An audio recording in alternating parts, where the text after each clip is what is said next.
A paz do Senhor, meus amados, tudo bom com vocês? Uma boa noite. Que a graça e a paz de nosso Senhor e Salvador Jesus Cristo seja com cada um de vocês. Que a sua família nessa noite esteja sendo abençoada. Irmãos, eu estou muito feliz nessa noite, porque assim como eu falei para vocês, eu criei esse canal falando de Jesus, ele está no YouTube, aí eu divulgo no Facebook, em todas as mídias eu estou divulgando. Qual é o intuito desse canal? É aquilo que eu já expliquei para vocês. É passar o básico da palavra de Deus a pessoas que são leigas, que ainda não conhecem nada. Porém, eu pensei um pouco mais à frente. Eu pensei, por que não eu trazer convidados para que a gente possa aprofundar na teologia? É por isso que eu estou muito feliz. Essa noite eu trouxe aqui para participar comigo um amigo muito querido, um homem de Deus, né? É o pastor Neilton. Ele também é da Assembleia de Deus Madureira, assim como eu. Ele congrega aqui no bairro de Nova Vila, congregação de Nova Vila. Já congreguei lá junto com ele, lá naquela mesma congregação. Então, é um prazer, assim, ter o senhor aqui comigo nessa noite, pastor. Obrigado. Eu sei que vai ser bênção, né? Nós vamos estar aqui hoje falando de uma questão que agora, nesses últimos dias, ela tem sido muito falada, né? Muita gente com medo até de já estarmos vivendo os últimos dias, da gente estar vivendo a grande tribulação. Então é sobre isso que nós vamos pincelar aqui um pouco essa noite. Falar de arrebatamento da igreja e falar um pouco da grande tribulação. Pastor Neilton, se apresente, por favor. Paz do Senhor, queridos. É um prazer estar aqui falando com vocês, juntamente com meu amigo, pastor Mauro Boaventura, uma pessoa que a gente aprendeu a amar de coração. Amém. Uma pessoa amiga, a pastora Heroína também, a sua muito digna esposa. Amém. Estamos felizes por isso. Estamos aqui para falar um pouco da questão da escatologia. Escatologia é um assunto assim meio controverso, um assunto difícil de ser interpretado, mas pela graça de Deus, pela bondade e misericórdia do Pai, Ele tem nos aberto o coração, aberto a nossa mente, nos dado curiosidade para aprofundar nesse assunto.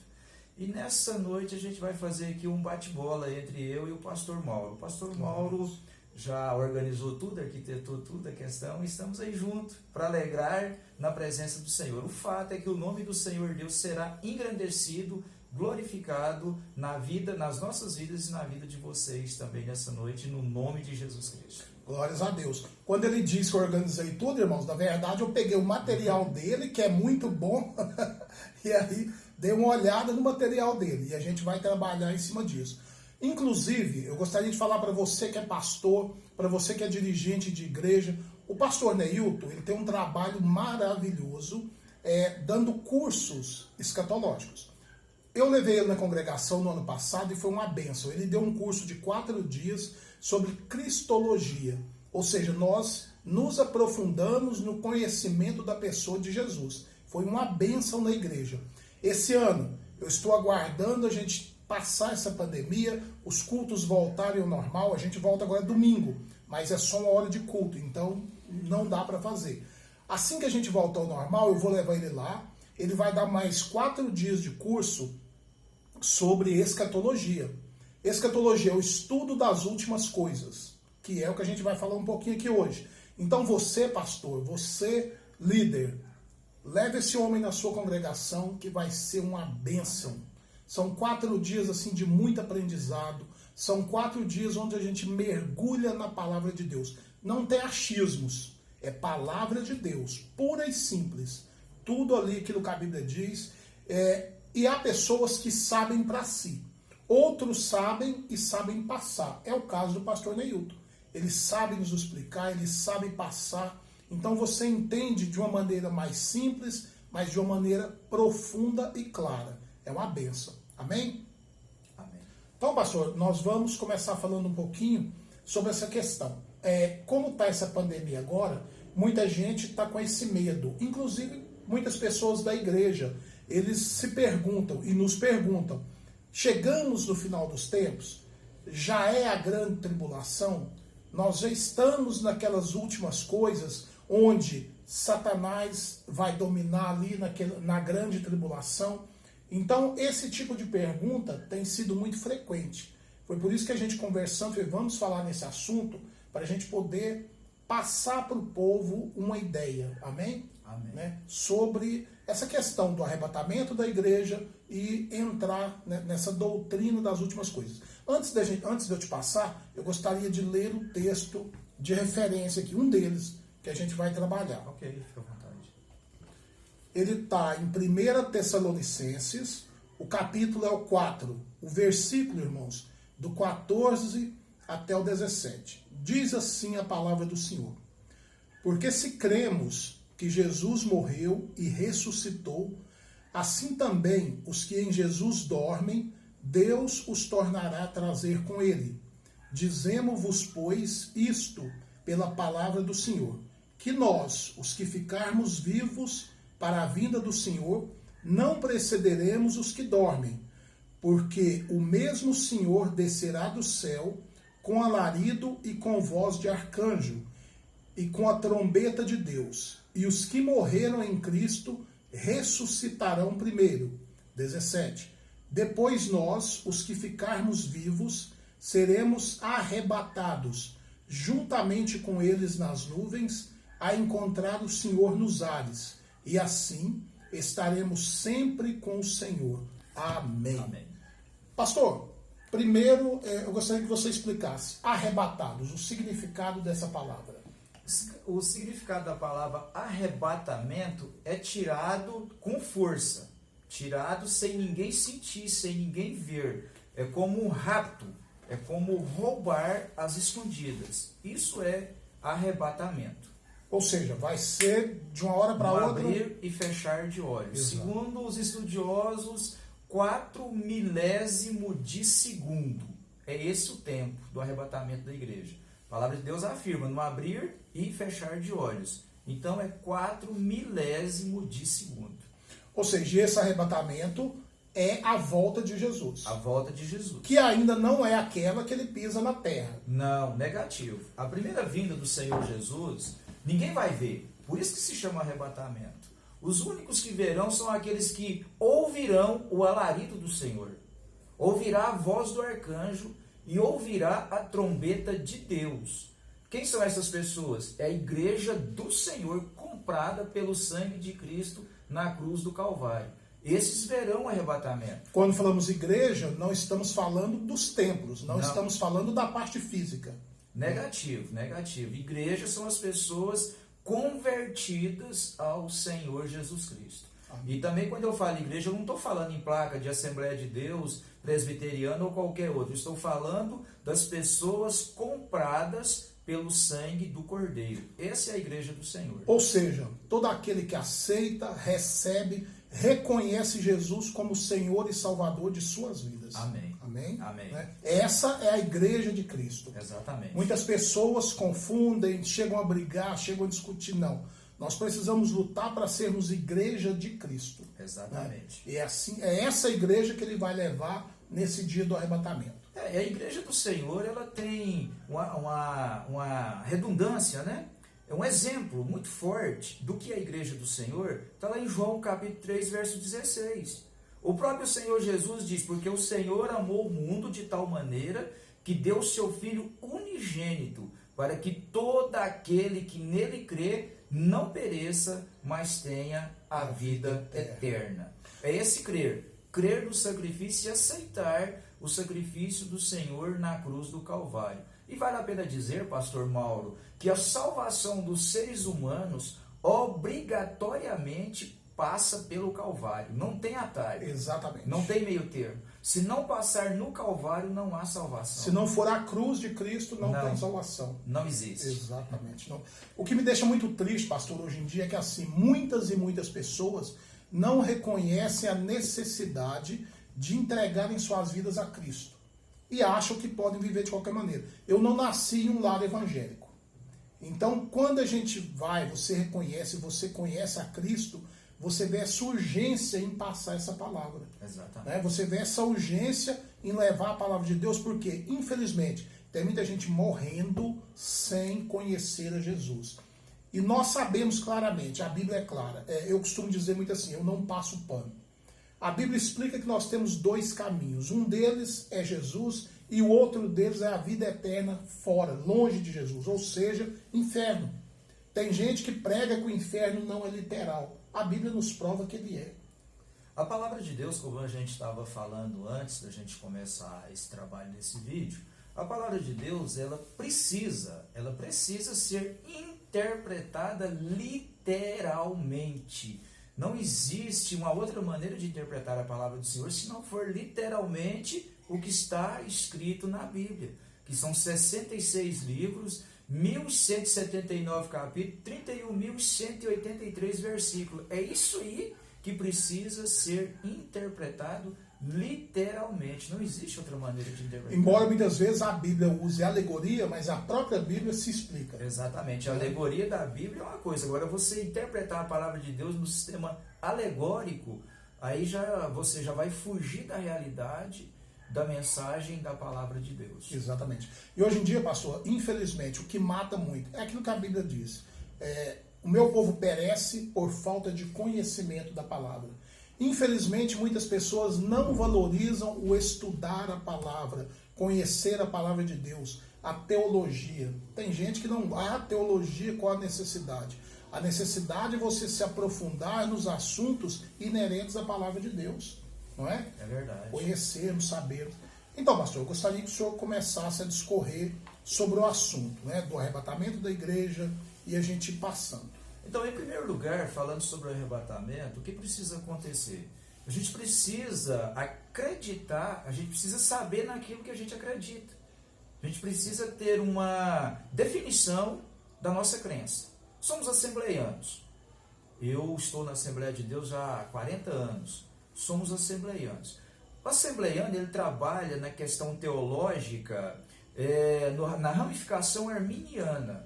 Sendo arminiano, a gente crê no pré-tribulacionismo. O que é pré-tribulacionismo? O Senhor Jesus vem, arrebata a igreja, ressuscita os santos que estão mortos, né? Ele ressuscita eles e arrebata a igreja, e a gente encontra juntos nos ares com o Senhor Jesus Cristo. Nós, assembleianos, acreditamos dessa maneira. E a palavra de Deus, ela nos deixa sinais, né? Muito forte para crermos desta maneira. É verdade. Então é isso que a gente crê. Então ainda não chegou, a igreja ainda não foi arrebatada, não estamos na grande tribulação. Exato. Isso daí que está acontecendo, a palavra de Deus fala claramente que vai haver guerras, vai haver pestes, e não houve uma peste maior. Essa peste que a gente está passando agora não foi maior do que a peste negra no século XIV. Exatamente. Essa peste, ela não é maior do que a gripe espanhola em 1918. Não é maior. O problema hoje é a amplitude que essa peste tomou. Por quê? Porque hoje a gente tem essa facilidade da mídia. Nós estamos aqui, pode ter uma pessoa na China nos vendo. Exatamente. Nesse momento, exatamente. A televisão, a mídia televisiva, a mídia escrita, ela tem um grande poder de persuasão. E a facilidade também da mídia hoje faz com que essa peste ganhe essa amplitude como está ganhando. Mas isso aí não é sinal para a igreja. Muitas pessoas dizem, estamos vivendo princípios de dores, esse é sinal para a igreja. Jesus, ele não deixou sinal para a igreja. A igreja precisa trabalhar na iminente volta do Senhor Jesus Cristo.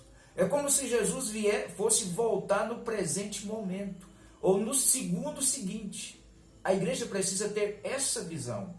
Quando eles pedem para o Senhor Jesus sinais, o Senhor Jesus dá sinal para judeu. A igreja não. A igreja precisa viver na iminência da volta do Senhor Jesus Cristo. Verdade. Assim como os judeus aguardavam Jesus, mas não o reconheceram, porque eles esperavam um líder terreno. Exato. Para que resgatasse, né, o poderio que eles tinham antes, os libertasse do jugo de Roma. É isso que eles esperavam. Jesus veio falando do reino eterno, que é o que nós esperamos hoje. É esse reino que nós pregamos hoje, é o reino eterno. Paulo disse, né, pastor, que se a gente esperar só aqui nessa terra, nós somos miseráveis. Somos os piores dos miseráveis. Exatamente. E esse reino terrestre que Israel tanto esperou, que os judeus tanto esperou, ele vai se cumprir na terra. O descendente de Davi vai reinar, só que no milênio. Não é para a igreja, a promessa não é para a igreja. No milênio, meu irmão, você e eu não vamos estar aqui, pastor Mauro. Amém. Não vamos estar aqui na terra. No milênio, Israel e as nações ovelhas vão estar na terra. Mas a igreja do Senhor, comprada, lavada pelo sangue do Cordeiro, já vai estar na glória, na eternidade, santificada, glorificada de uma vez por todas, para sempre e para Amém. sempre. Ela sobe antes da grande tribulação. Antes da grande tribulação. A tribulação, ela vai se desencadear com o arrebatamento da igreja. Vamos nessa sequência, pastor. Então nós teremos o arrebatamento da igreja, a igreja subiu. Aí sim o anticristo começa a trabalhar, ok? Exatamente. Quando a igreja do Senhor subir, chegando no céu, lá na glória, o que está reservado para a igreja do Senhor, há inúmeras situações, né, inúmeras cerimônias reservadas para a igreja. Primeiro é o julgamento da igreja no tribunal de Cristo. Por que vai haver esse tribunal de Cristo, esse julgamento? É para saber se o camarada que subiu com Cristo vai ficar no céu ou vai ser mandado de volta? Não. Não. É para poder julgar as obras, né? É que vai ver o porquê que as pessoas fazem a obra do Senhor. Fazem porque quer ser visto ou fazem porque realmente ama a volta do Senhor, o sacrifício do Esse Senhor. Julgamento é para a questão do galardão. Questão de galardões. Exato. Porque muita gente confunde aí. Ele acha que obras salvam. E Exato. deixando claro que não. Não somos salvos por obra. Obras não salva, assim como obra também não condena ninguém. Não. O que condena as pessoas é a não aceitação do sacrifício do Senhor Jesus Cristo. Quando o ser humano vira as costas para o sangue do Cordeiro, aí sim ele será condenado, porque ele não aceitou o perdão. O perdão foi lhe dado, a vida foi lhe entregue, e eles não aceitaram. Isso condena. Agora a obra não salva, como também a obra também não condena. Exato. Ou seja, esse julgamento então, pastor, Cristo vai, digamos, pesar as nossas obras. Exato. Você fez obras para Deus realmente. Exato. Você vai ser galardoado, ou seja, você vai ser premiado, digamos assim. Exatamente. Eu fiz obras... Para entender, a gente fala premiado. Isso, fala premiado. Eu fiz obras em interesse próprio, para vantagem minha. Eu fui salvo porque eu criei no sacrifício de Cristo, porém não terei esse galardão porque eu fiz obras pensando em mim mesmo. De maneira nenhuma. É isso, o apóstolo Paulo fala lá em 2 Coríntios que é madeira, palha e feno, né? Essas obras que a gente faz para poder tocar a caixa para a gente. Se eu, por exemplo, vou dar uma cesta básica para alguém, a gente vê muito isso aí acontecendo nos últimos dias. Se eu vou levar uma cesta básica para alguém, eu já levo logo alguém para filmar eu entregando aquela cesta básica. Isso. Aí você já recebeu o seu galardão, meu irmão. Exatamente. O Senhor Jesus diz, olha, quando você der uma esmola com a mão direita, esconda a tua mão esquerda para que ela não veja. Tá vendo? Né? São essas obras que serão galardoadas lá no céu. E depois do galardão, né, do tribunal de Cristo, vem as bodas do Cordeiro e a grande ceia também, que o Senhor Jesus prometeu na última ceia. Ele disse, olha, vocês não vão beber mais do sangue da vide até que se cumpra no reino de meu Pai, que é nos céus, né, a grande santa ceia. E após tudo isso acontecer lá, isso vai estar acontecendo, é lógico que não é após, isso vai estar acontecendo no céu. E aqui no mundo vai estar acontecendo algo tenebroso, né? A igreja vai estar com Cristo, vai estar nas bodas do Cordeiro. Bodas é festa, né? Isso. Então, vale a pena dizer que bodas é festa de casamento. Isso. Não tem festa melhor do que festa de casamento, é só alegria. Porque a gente está usando aqui termos bíblicos, mas tem gente que está assistindo que não conhece nada da Bíblia. Então vamos explicar, essa bodas, né, é uma festa com Jesus. Exatamente. É o que nós esperamos, é chegar no Mestre, é vê-lo, é conhecê-lo, conhecemos. Queremos vê-lo face a face. Né? Então, para quem não tem costume com os nossos termos, né, é exatamente isso, essa festa no céu. Enquanto isso, pastor, a grande tribulação? Enquanto isso, aqui na terra, o Espírito Santo, a igreja sendo arrebatada, quem vai arrebatar a igreja? Quem vai ressuscitar os mortos? E quem vai entregar a igreja para o Senhor nos ares? O Senhor é o noivo. A igreja é a noiva. Sim. Então a noiva necessariamente precisa de alguém para entregar ao noivo. Verdade. Então quem vai entregar? O Espírito Santo vai ressuscitar os mortos santos O Espírito Santo vai transformar a igreja, os que estão vivos, e vão fazer um pacote e vai levar, entregar para Jesus Cristo. E nessa entregada, ele não vai permanecer na terra, ele vai embora para os céus. Ele vai estar junto com a igreja nas festas, nas bodas do Cordeiro. Que é onde ele já está hoje. É onde se cumpre, segundo Tessalonicenses, capítulo 2, versículo 7 ao versículo 10. Aí sai do mundo aquele que restringe o pecado. E essa pessoa que restringe o pecado nada mais é do que a pessoa do Espírito Santo. Porque nos dias odiernos, o demônio, ele não pode, o diabo não pode fazer nada se Deus não permitir que ele faça. Com certeza. Tanto é que em Jó capítulo 1, versículo 12, Deus dá ordem para o diabo, olha, vai lá e você pode tirar tudo de Jó, só não toca no corpo dele. Lógico. Né? Então, o diabo só tentou Jó porque Deus deu permissão. Até onde Deus permitiu.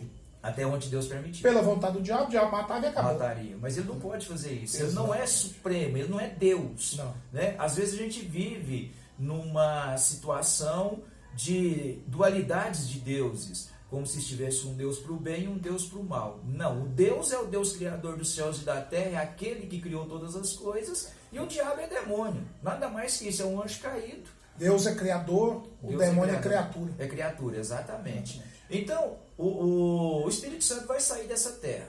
E a partir da saída do Espírito Santo, o mundo vai estar num caos.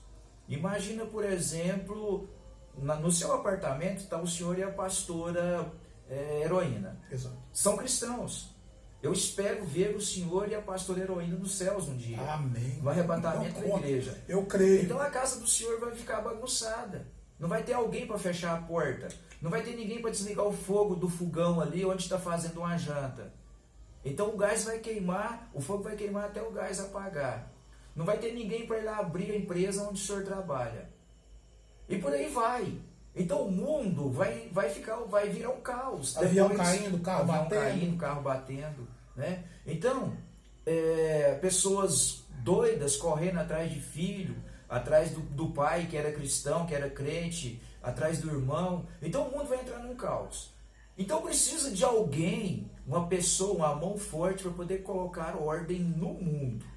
Aí entra um líder forte, aquisitado, né, mundialmente.